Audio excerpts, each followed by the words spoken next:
Good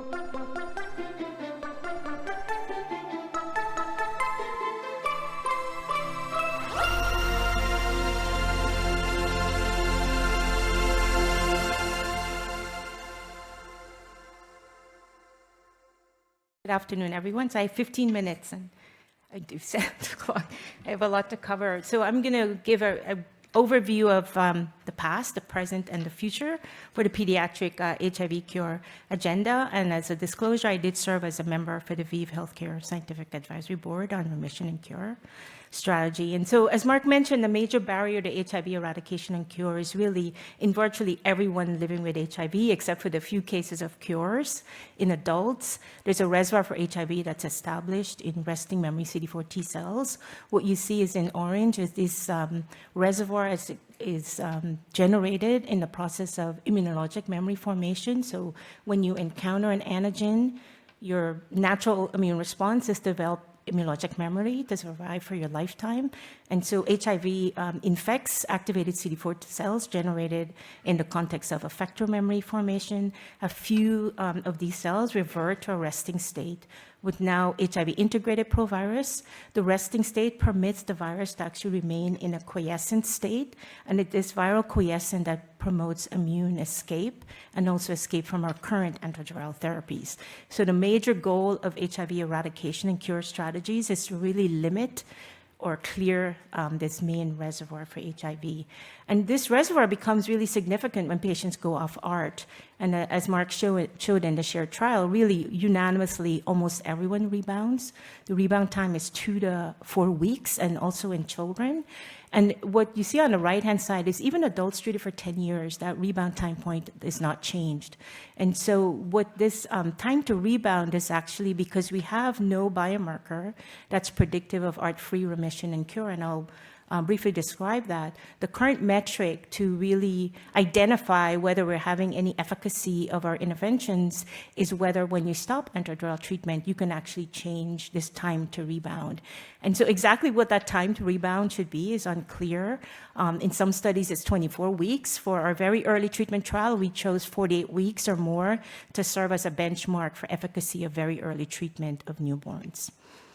And so this is actually really sobering data. This is recent studies from adults using quantitative viral outgrowth assay. And what you see on the far left is the initial estimate for this reservoir's half-life was 44 months, pivotal studies done by Bob Slocana's group. And so they had estimated it would take about 70 years to eradicate 1 million of these cells. So they went back 22 years later in 42 adults on ART, continuous ART for 22 years. And actually what they found, the reservoir is expanding in adults. And the doubling time is now 23 years. Looking at the sequences, this reservoir is really expanding due to clonal expansion. And so a very tall order in terms of HIV reservoir eradication in adults. But I do want to point to children. Children are different, and we get asked this often. Our reservoir is different in children and adults, and I want to convince you today they are different, which makes us in a really good position to be able to achieve eradication and cure for perinatal infection. What you see on the top, this is a systematic review of the literature by Samia Becca and Kristen Kelly in my group. Children treated late, the median age was 9-10 months of age, suppressed to 12 to 18 years. And the top is late treatment, the middle is early treatment, median of 2 months of age, and then in the lower, very early treatment in less than 7 days of age. And what you can see is the proviral loads, and this is using HIV DNA, is very high at start of therapy and very similar across the groups. But if you treat early, this reservoir decays, or infected cell concentrations decay over time. And if you treat very early, you get to very low levels very fast by 2 years of age.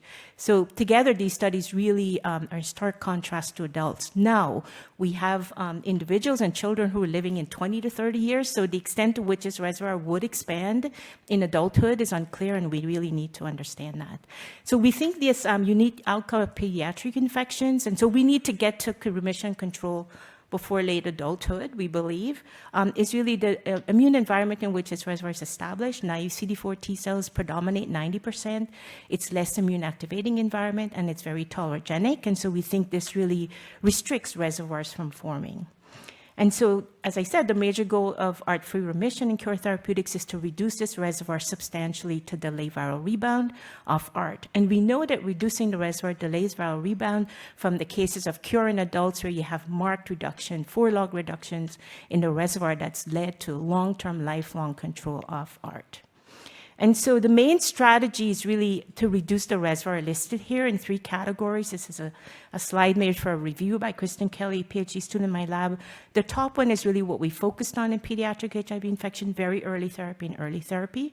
The lower one is eradication of the reservoir through stem cell transplantation, as Mark mentioned, the Berlin patient who was the first patient to be cured. And now there have been 7 cases of cures in adults. 5 cases actually from stem cell transplantation and 2 spontaneous controllers. I've heard that at this conference, actually it's in the news already, that a 6th adult patient has been identified who's been cured, and most of this is through CCR5 delta 32.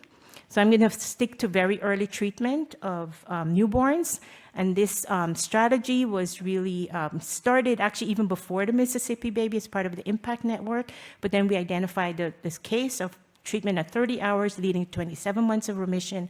And what's key is identifying the biomarkers of HIV infection off ART following very early treatment.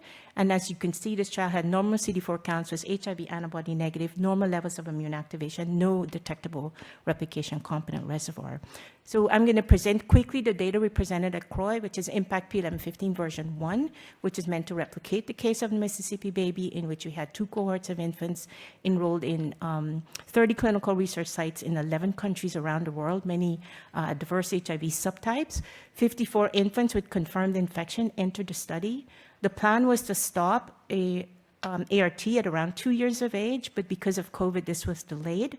And so 6 of the 54 became eligible for ATI to assess for remission. As Mark mentioned, you need to stop ART to detect remission because we have no biomarkers predictive of whether that child will stay controlled or not.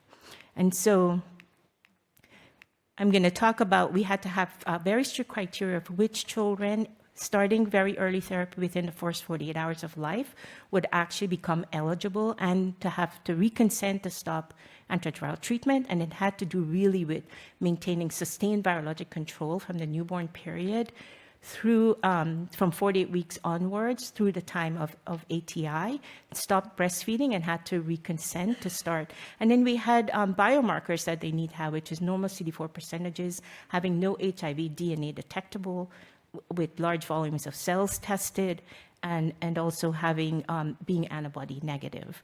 And so our definition for ART-free remission in IMPACT P1115 is going off ART and maintaining suppression for 48 weeks or more. And so there were 6 participants, as I said, who became eligible for ART interruption. What's really very great about the P1115 study was a global study, a global cure study. You could see all of the children were from Africa, 4 from Uganda, 1 from Tanzania, 1 from Zimbabwe. They definitely had HIV infection based on positive nucleic acid test within the first 48 hours of life, confirming our current definition of in utero infection. And antiretroviral treatment was stopped at a median of 5.5 years of age, not 2 years as planned because of COVID. And so what you see here is that all of these children had detectable free virus in the plasma at first testing, in addition to their nucleic acid tests for diagnosis. And the time to undetectable viral loads ranged from 3.3 weeks to 17.1 weeks. What are shown in the hatched bar are the 2 kids who rebounded early, and then the 4 cases of remission. And so what you see on this case is our cases A, B, C, and D, who went for 48 weeks or more without having viremic rebound. Participant A went for 80 weeks before experiencing viremic rebound. The 2 early rebounds were within the 3 and 8 week time frame of early viremic rebound, and then the 3 additional cases, again, over 48 weeks of ART-free remission. And so 4 of the 6 very early treated children in P1115, in which the regimen was starting AZT3/TC nevirapine with the addition of lopinavir/ritonavir when age appropriate, and de-escalation to a lopinavir/ritonavir regimen once they had reached virologic suppression that was confirmed for 24 weeks. And so obviously we wanted to confirm that ART was discontinued, and what you see is lopinavir concentrations before ATI was readily detectable in plasma, And by the hatch line on the right, no ARVs were detected, confirming ART discontinuation and indeed remission in these 4 cases. Now, what was very sobering is 2 of the cases, we had 2 cases of acute retroviral syndrome, the first in the participant rebounding at 80 weeks, presenting with what seemed like a febrile illness, fever, headache, tonsillitis, with confirmed viremic rebound during development of symptoms. This participant became resuppressed by 7 weeks of reinitiation of ART, and the second was diagnosed after rebound was detected with acute retroviral syndrome of fever, rhinorrhea, and rash. And so from the very early treatment in IMPACT P11 version 1, I think the study really replicated the case of Mississippi Baby, provided the proof of concept that very early treatment of in utero HIV could curtail HIV reservoir sufficiently to enable ART-free remission. And really, the occurrence of acute retroviral syndrome has led us to alter the protocol for any febrile illnesses during ATI viral load testing should be done. And we feel very strongly, we're hearing today about diagnosis of in utero by 2 months of age, that this should be a call to action in terms of informing policies for very early infant diagnosis and treatment. Lynn's asked me what's happening beyond P1115 version 1. I will say version 2, raltegravir has been incorporated into regimen with and without a broadly neutralizing antibody, VRC01, and that's completed with 22 infants who've received therapy. And in version 3 is about to open, that will include VRC07, 523LS, plus raltegravir, which switched to dolutegravir when age appropriate. So we're very excited about the advancements of inclusion of immunotherapeutics as part of very early treatment of neonates with in utero HIV infection. I do want to point out on the right is the IMPACT P1115 trial. There were several independent investigators studied, the early infant treatment study in Botswana, where ATI was not allowed in that study, but instead Roger Shapiro and his group designed giving 2 broadly neutralizing antibodies infusions monthly to see what, and stopping ART to see whether this would maintain virologic suppression, and 11 of the 25, or 44% of the children maintained virologic suppression. And then the Baby Cure study led by Philip Goulder in KwaZulu-Natal, where they've identified 5 males who have experienced 3 to 10 months and 1 with intermittent adherence, 70 months off ART, with a pathogenesis of interferon, a low replication capacity virus in males, contributing to this delayed virologic suppression. So I kind of want to say this is where we are with the HIV cure agenda in terms of outcomes and remission cases. We don't yet have a case of cure in pediatrics, but certainly if a child needs a transplant for underlying malignancies, you should look for CCR5 delta 32 cells. We're particularly excited about our report, and I'll show that next case of a woman of mixed race, a New York patient who received a haplocord transplant, which actually permits use of cord blood cells for transplantation with lower requirement for stringencies of HLA match. And so here is where we are. As Mark mentioned, we have the French adolescent girl, the South African boy, and now 4 cases in P1115 and 5 males in South Africa. This is our case from IMPACT P1107, the study pioneered by Yvonne Bryson, where haplocord transplant had led to 18 months of remission, and we believe this woman is actually possibly cured of HIV. And so I'm going to go quickly. Where are we going in the future? So 2039 is a study by Mark Cotton and Avi Villar and Elizabeth and Betsy McFarland, where we'll actually use triple combination of BNABs with and without therapeutic vaccines, followed by ATIs. It's very clear that we need immune-enhancing mechanisms to control the virus. So even though we've treated very early in 80 weeks of remission, we really don't want children rebounding. So we believe this is really the future, is very early treatment followed by immunotherapeutics.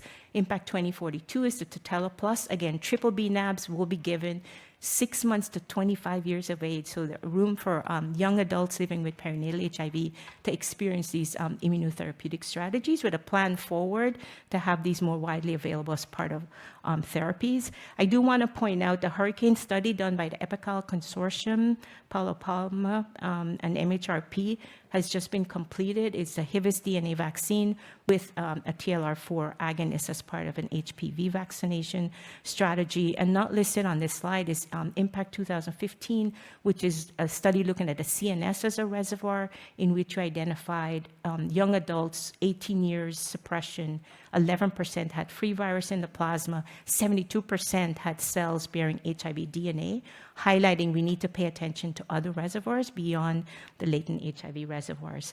So our therapeutic strategies is outlined on this slide, really stratifying approaches based on timing and duration and reservoir size in children, and again, consideration for cord blood transplantation for with CCR5 Delta 32 cells in kids who need this.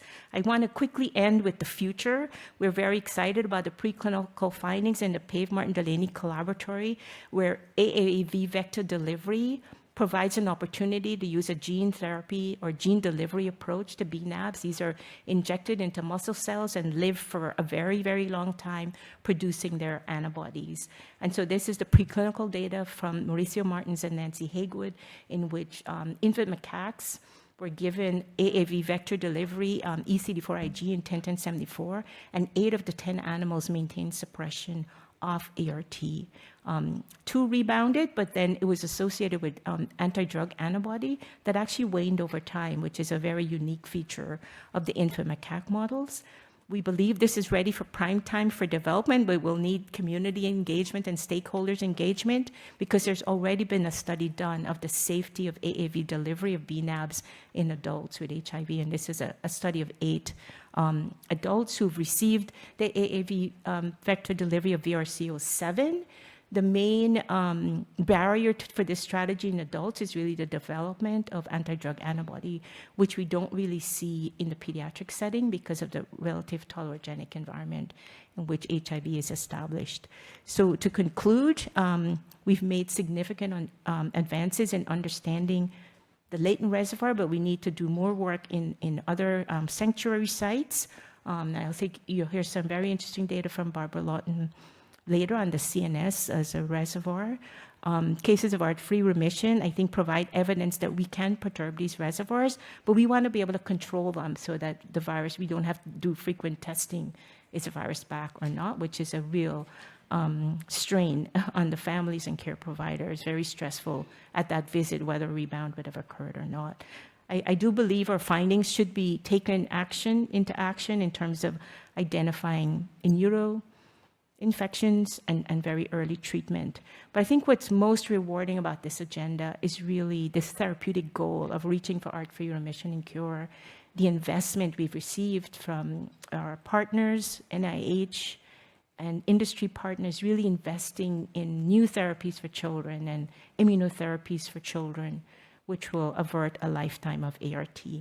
I want to acknowledge the funding agencies and our CURE committee, and also all the independent investigators, Roger Shapiro and Philip Goulder and EPICAL Consortium. Collectively, we're all contributing to this agenda. Obviously, the Impact PLM15, my lab team, who worked really hard in understanding the science behind what we're doing, and I'll stop there. Thank you.